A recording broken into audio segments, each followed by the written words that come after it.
chance for it to pass. If you fail, you get a chance at having a debate. If that goes your way, which it very clearly didn't this time, you may get a little bit of a fist up the anus.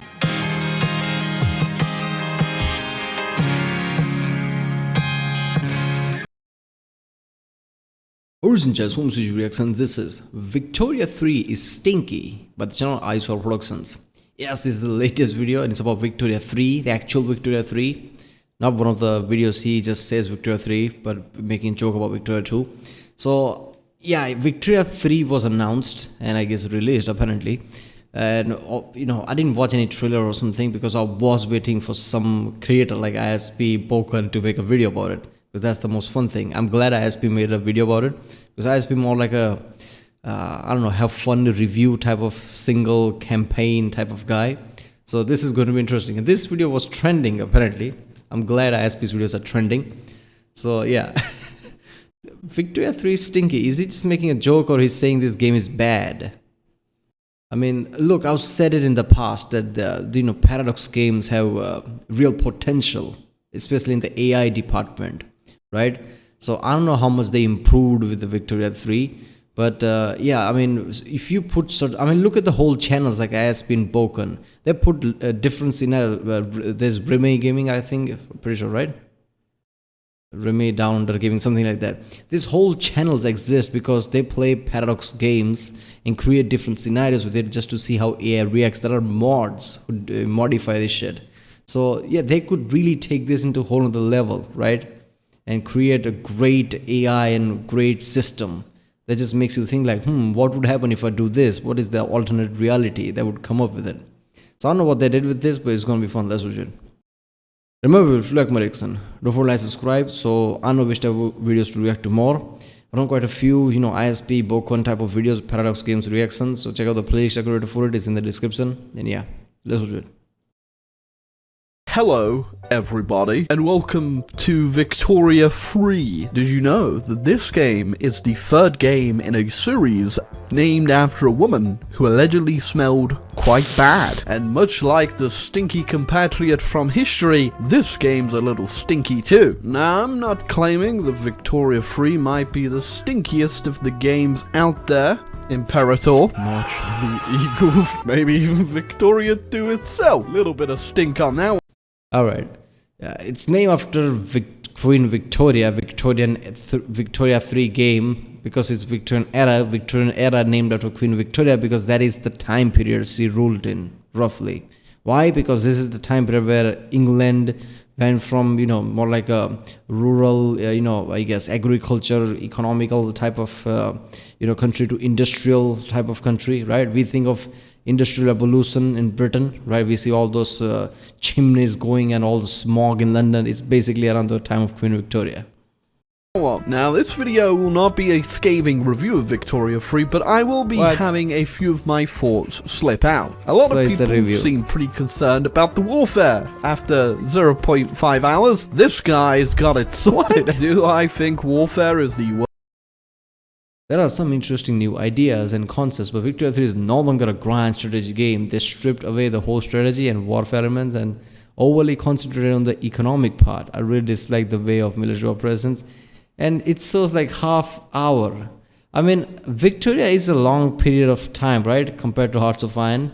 So how the fuck he just played half an hour and just knows this already? This is the problem with, today's culture. People love to shit on things. Apparently that makes things cooler. That's why I don't even check the reviews anymore.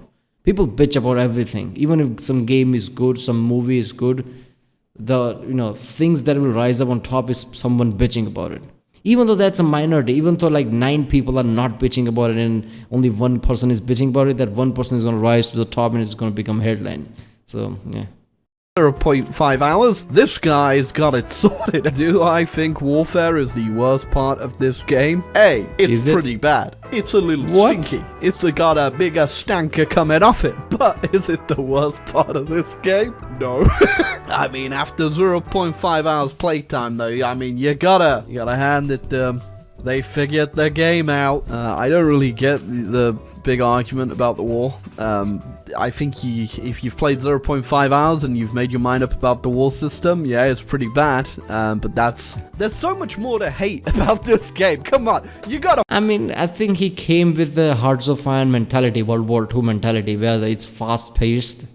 I mean, that's not how it's gonna go in Victorian games to begin with. Victoria 2 wasn't like that, I'm pretty sure, right? So how can he come up with that in just half an hour? I don't know. Freshen it up a bit. And I'm just gonna say straight up, I don't hate the game. I hate Stellaris. I'm deflecting. Game ain't like terrible. 6 out of 10 at best. I will say that my biggest issue with this game though is that I can't move the little toy soldier around on the map. Okay, quick. I left a comment saying I wasn't going to play Vicky Free for the simple fact that I didn't want to play it. And I definitely didn't want to take a sponsorship for this game because I have integrity. Not when it comes to getting sponsored for Stellaris though. I still hate that, but for the money, I'm willing to sell my soul, but not for Vicky. You see, the problem with Vicky is I'm a big Vicky 2 fan. I have millions of views on my Vicky videos, and I'm sure I've brought a lot of you people to the series, which you've enjoyed. Now, would I take a Victoria free sponsorship down the line? Yeah, probably. But would I take a sponsorship for my first video when I had a lot of issues with the game? No. While I don't have a lot of integrity, Stellaris sponsorship video, I do have a inkling of a soul left in this morsel of a body hollowed somewhere very deep inside. Oh god, he's giving a big ass intro about how game is bad. This is concerning, which means the game's gonna suck. I mean, I know he's saying 6 by 10, but I don't get it. I don't get it. Paradox Games, creators are really known for games like this. I mean, the Hearts of Iron, Victoria 2, 1, all the other games, Crusader Kings, are really famous games, right? I mean, I was surprised like how I never heard of it just until recently, like this year. But then I realized that, holy shit, these are really famous games. So you can't make this kind of famous game unless they are really good, in which they are. So how can they fuck it up, right? All you have to do is take the previous thing and try to make it better, right? I mean, this is like a strategy war map game. It's not like you're going to create the whole new maps and like, it's not like creating GTA 6 or something where you have to start from scratch. You just have to improve. Your whole job is to AI and basically things like that. I don't know.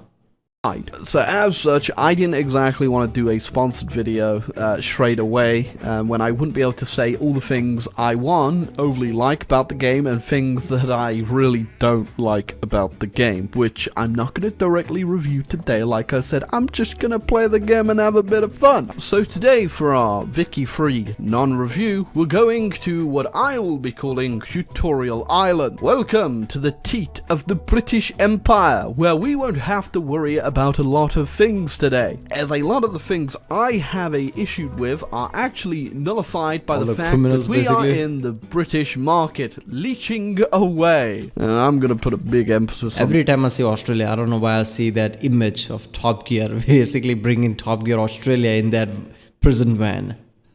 the word leeching away for what I'm gonna do today. A big thing people kept saying that I was hearing on the internet is that they were upset that YouTubers and Twitch streamers were actually given early access and they weren't, and they were fed up of seeing all these pre-release videos. Now I can't show anything for NDA reasons, but believe me when I say that if your YouTubers that you were complaining about, even the ones that you thought were only making stupid little videos like Bo Cohen 1, were not given early access, then I can guarantee you'd be having a much worse launch experience right now, as I think this game on the first patch we were given was crashing so much and was so unstable with so many glitches that we had to report, you'd probably have teared your own ears off and eaten them. Now I'm not going to say there ain't any issues in the game right now that haven't been fixed. A few have, but a lot of them have already been reported. They just couldn't get fixed before release for a lot of bureaucratic reasons, I assume, behind the scenes. But as the glorious colony of New South Wales, because one South Wales wasn't enough, our first act is to simply go ahead and make ourselves a wonderful paradise for people to choose to move to. As such, we'll be requiring egalitarianisms. POV, you are a barren wasteland filled with giant spiders.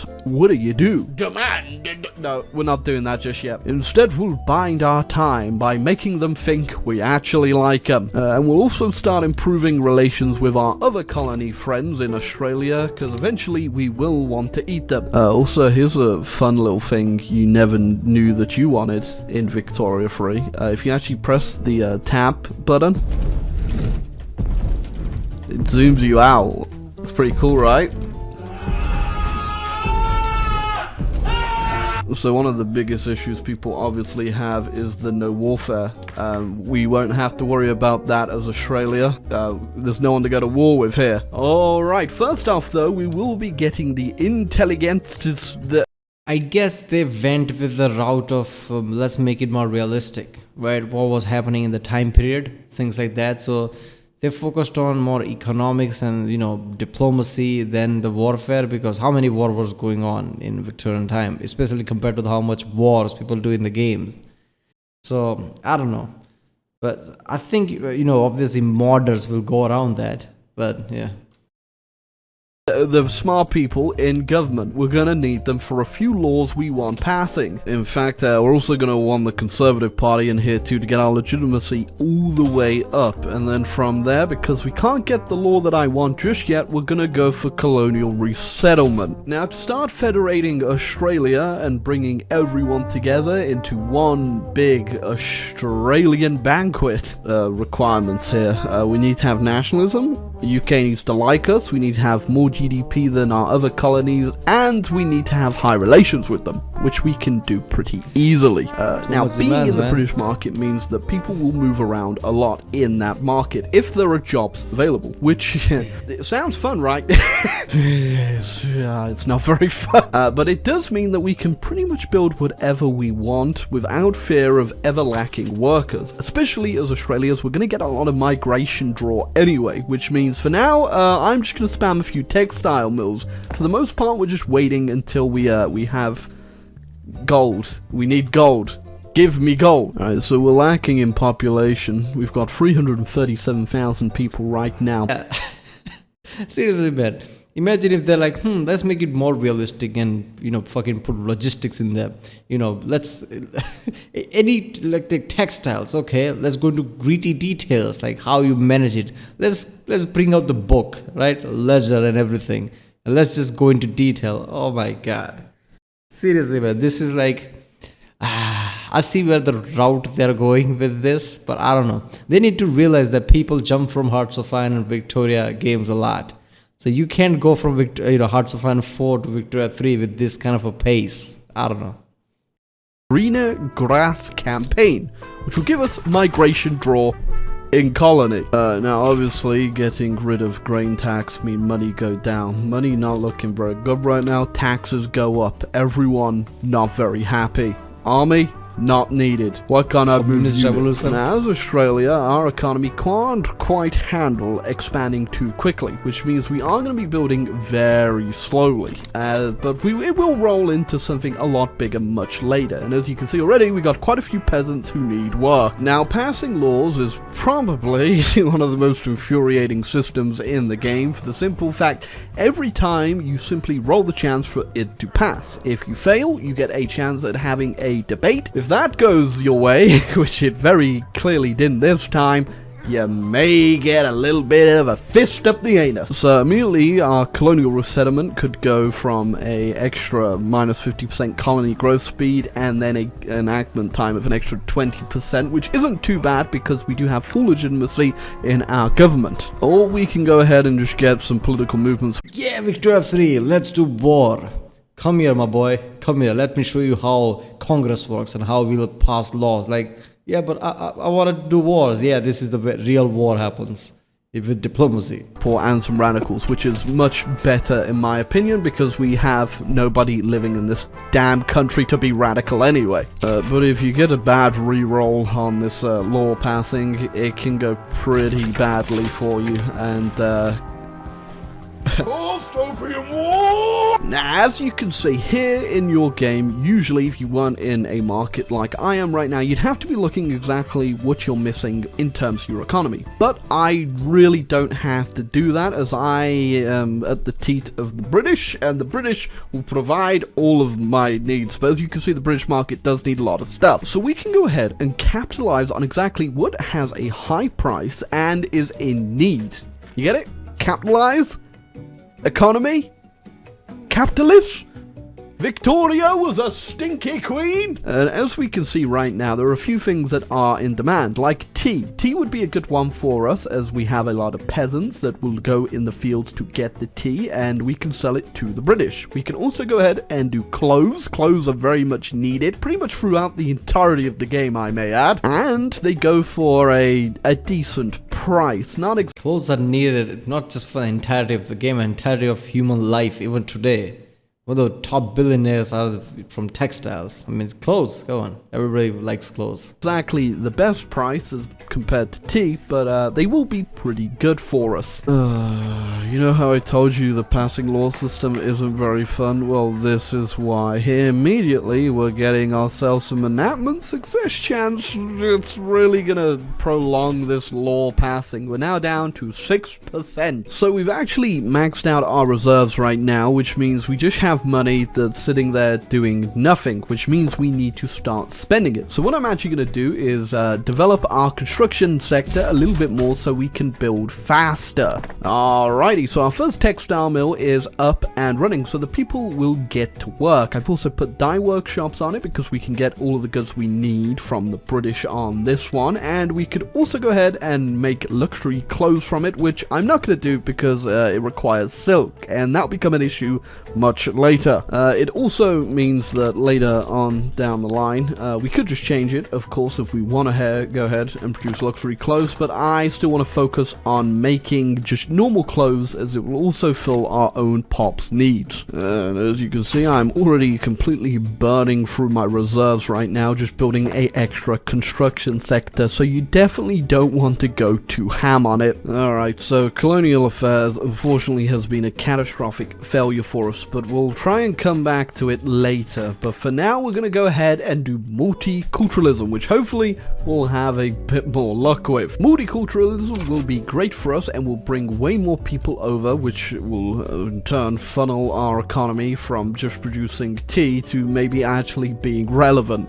So as you can see, we already have quite the migration attraction all over Australia, and our population has gone up to 500k, which isn't too bad. And unlike our colonial resettlement, we're getting quite lucky passing multiculturalism. Alright, so we finished our nationalism technology, which means we can now click our journal entry in the decisions tab over here to start federating Australia, which means boom, we've just eaten Western Australia. Now unfortunately we can't spam the button to do this, as there is a 2-year cooldown, I believe, to actually keep getting the next colony. So I guess we'll wait patiently. And I'm still waiting for this to go ahead and pass. We're at 56% now. If it does not pass, I may throw myself out of a window. Okay, finally it passed. Boom, we now have multiculturalism. Way more people are gonna come to the country and they're gonna love it. You never seen a kangaroo before? What about a kangaroo fighting a giant spider? Now can we get the illusion? Look, I'm not gonna lie. I'm one of those people who like realistic elements, so I don't know, I like this. I don't know what people's view are, people hating this, people like the fast-paced shit, I don't know, but I like this, right? Slowly, nitty-gritty detail and how to approach things, right? Using, basically your own take of how to work things, like what he did in multiculturalism, right? Obviously, you need people if you want your economy to grow, right? You can't do shit with small amount of people. So this is kind of good, but I don't know. This Paradox Games needs to understand that there should be balance between fun and realism, right? I mean, there are many games into this market, and very few of them can get that right. Because you can go into realism sector a bit too much and realize that certain elements, even though they feel realistic, are way too annoying for people to actually give a shit about it, right? In the end, people need to understand that people have finite time to play the game and they want to have fun and not get stuck with some small detail. Colonial resettlement law done. So our population's going up and our economy is also going up in a very weird fashion. And there you go. First wave of immigration coming to Australia. So those events will pop up quite a lot. And when they do pop up, you will get a sudden influx of a lot of people migrating to whatever province it says. So as you can see, we have a migration target and a lot of people of the U culture are turning up. And as you see from our population growth in our province right there, they are very quickly turning up. Oh, and we also just got our colonial resettlement pretty easily there. Wow, that's the most luck I've had in about 20 plus hours of gameplay. Now, colonial resettlement is very good because once again, in any state that we have not actually integrated, we get a extra 100% colonial migration. It's insane. So in like Western Australia, where I've still yet to incorporate this state, we can now have a even bigger draw for migration as the Franco-Canadians start turning up. It does get a little bit complicated on the culture map mode though, as Australian has now been overtaken by the U, which also comes into one of the issues of the game, where because I'm in the British market, anyone that turns up in my country also can turn up in the rest of the market, so that if the migrants turn up in my country over here, they can then move to the next province over if there are available jobs in the same market. Oh. Welcome the Kazakh people to Queensland. You'll fit in with the U. Oh, we got the hacker. Okay, we got a lot of people moving very quickly, and it's about to get even more as we just got a gold rush in Victoria. Now, gold rush is great and crucial to our Australian economy as well. Yeah, when I think of gold rush, I think of the TV show Deadwood. Pretty sure, right? Deadwood? That's the name. I'm pretty sure that's the name. Timothy Olyphant, that thing, right? So, yeah, the gold rush can be a really, basically place of attraction, right? Because it's literally gold, right? You're trying to hunt gold. Why the fuck wouldn't you go there? So yeah, and especially the migration thing, like if you migrate people to your country, they can just walk to a neighbor country. Yeah, that's some shit, right? Like that's as realistic as it can get.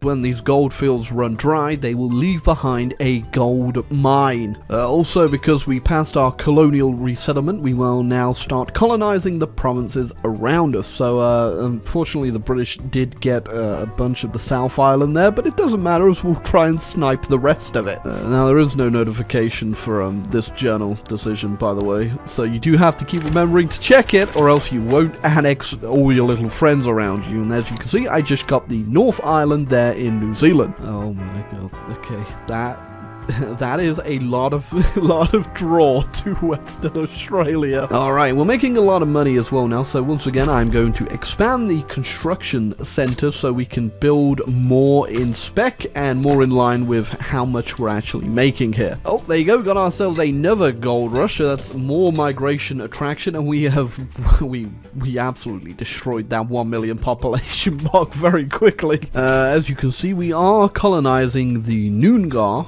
who, as you can see from their flag, are actually avant-garde Danish people. Alright, that was pretty lucky. A gold field has depleted, which means it's gone, which is good. It'll lower our migration attraction a little bit, but in turn of that, we will be able to build a gold mine. I actually got that pretty early, which is very, very lucky. I'm not too sure if you're going to get that lucky in your playthrough if you do this, but yeah, very lucky. Now, you may be asking exactly why I'm not too happy about the fact we do have gold fields, which gold fields are good, but with gold mines, we can actually make them way more efficient by upping their production methods and giving them better equipment, which I may sound happy about, but in reality, I hate this system beyond belief. Having to micromanage all of this stuff throughout your entire game means you're going to be staring at this screen for the rest of your life. That is what I said, right? Like logistics. They're actually going for the fucking logistics. Like let's talk about the nitty-gritty detail.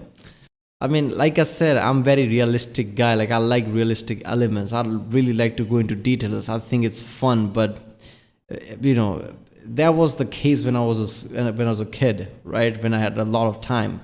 Nowadays, when I see this, like, oh, this is really fun, but I'm like, am I going to put time into it, something like this? Look at this. He made a half an hour video. It's already half a video done, and we've just been micromanaging shit so far.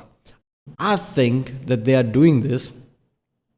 I think they're doing this because I think they're planning the next Hearts of Iron game, and they do this continuation thing, like you can go from Victoria 3 to, I guess, Hearts of Iron 5 or Hearts of Iron 4 or whatever. So they're making this slow paced, so Hearts of Iron feels really amped up. I guess that's what they're doing, right? So it's not like Victoria just war and just Hearts of Iron type of thing, and then Hearts of Iron is just the same thing, but now it's World War II. I think they're changing the whole feel of the games and then connecting them, right? And mega campaigns, people do that, right? It is that they start from the first game to all the way to end. I didn't know that. Other mega campaigns just mean that they play one game long enough time, but apparently that's the case. Yeah. You know what? I would stop here. Holy shit, I didn't know it was going to be this slow paced, but yeah, I guess I'll do the second part later.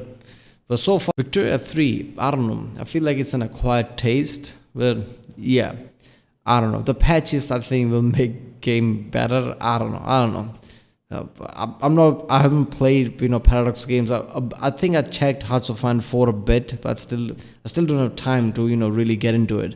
But this is one of the most fun games I've seen in a long time. So I don't know what the people think of it, right? After seeing this, is it something that would be a deal breaker for Paradox Games players, I guess, who plays Victoria 2 and games like that, like regularly? I don't know. All right, I guess I'll see you next time.